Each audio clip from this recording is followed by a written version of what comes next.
अस्सलाम वालेकुम my friends, क्या हाल है आप सबके। आई होप आप सब ठीक ठाक होंगे। आज मैं आपके साथ बहुत ही मज़ेदार सी रेसिपी आपके साथ शेयर कर रही हूँ। ये है अंडरकट बीफ आप लोग बहुत तरीके का घर में बनाते होंगे, बट मैं जिस टाइप का बीफ बनाती हूँ उसकी रेसिपी आज आपके साथ शेयर कर रही हूँ। मैंने अंडरकट बीफ की पीसीस लिए हैं तकरीबन 3 से 4, और इनको मैंने 1 वीक के लिए मैरिनेट कर दिया। मैरिनेशन में मैंने तमाम स्पाइसेस इसमें ऐड कर दिए हैं। तिक्का मसाला, कुटा हुआ धनिया, salt, black pepper, red chili sauce, soya sauce and vinegar और लेमन जूस। इन तमाम स्पाइसेस के साथ मैंने इसको 1 वीक के लिए मैरिनेट करके रख दिया है फ्रिज में, और 1 वीक के बाद हम इसे निकालेंगे। निकालने के बाद जो है हम इसे कुक करना स्टार्ट करेंगे। इसमें तमाम स्पाइसेस और इसके जूसेस ऐड करके आपने इसको 1 वीक के लिए फ्रिज में रख देना है।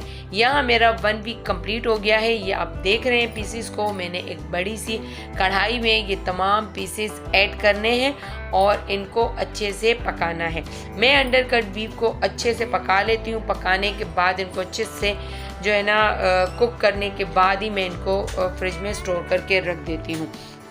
तो यहाँ मैंने इसे कढ़ाई में ऐड कर दिया है और फ्लेम जो है मैंने बिल्कुल मीडियम रखा है। मीडियम टू लो फ्लेम पर आप इसको पकाएंगे, और जैसे ही इसका तमाम पानी ड्राई होने लगे और तकरीबन हाफ कप जितना पानी इसमें रह जाए तो आप इसमें चिकन टिक्का मसाला ऐड कर दीजिएगा। तकरीबन 4 टेबलस्पून जितना टिक्का मसाला आप इसमें ऐड करेंगे, और बाकी कोई स्पाइसेस आप इसमें नहीं डालेंगे, क्योंकि जिस टाइम हमने इसको मैरिनेट किया था उस टाइम हमने इसमें तमाम स्पाइसेस ऐड कर दिए थे।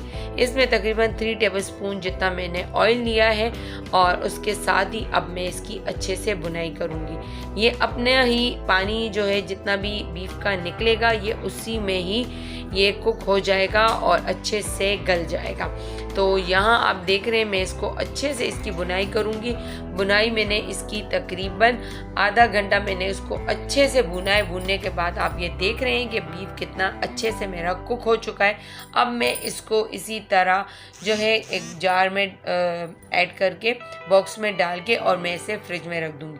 जब मुझे बीफ बनाना होता है मैं इसके जो है ना अपने हिसाब से पीसीस लेके और इसे टमाटर में फ्राई करके और मैं इसे इस्तेमाल करती हूँ। आई होप आप लोग को